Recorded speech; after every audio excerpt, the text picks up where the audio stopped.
And 5 years from now, but autonomous Teslas will be everywhere. I think in 5 years, probably we'll have regulatory approval, I think globally.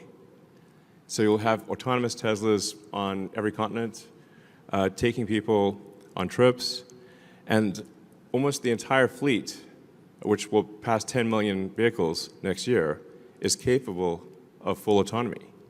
So even without the cybercab, we still actually have a gigantic fleet that is capable of being autonomous. And the thing about being an autonomous car is that it can be used much more than a car that is not autonomous.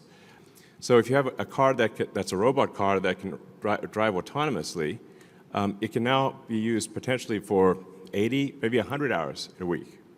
So you could have a car that has 10 times the usefulness of a non-autonomous car, but it still costs the same. In fact, the fleets are already built. So the software update just enables that capability. Overnight, you have an increase in usefulness of 10 million cars that suddenly become like 50 million cars or maybe 80 or 100 million cars of usefulness overnight. That's a profound thing. Like nothing like that has ever happened before. There is no analogy that there's never been something where a software update increased the value of a gigantic asset base by a factor of like 500 to 1,000%. So it's very difficult for people in the stock market, especially those that look in the rearview mirror, which is most people,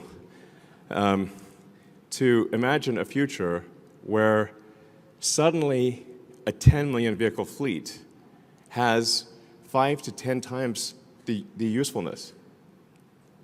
It's so profound, and there's no comparison with anything in the past that it does not compute. But it will compute in the future.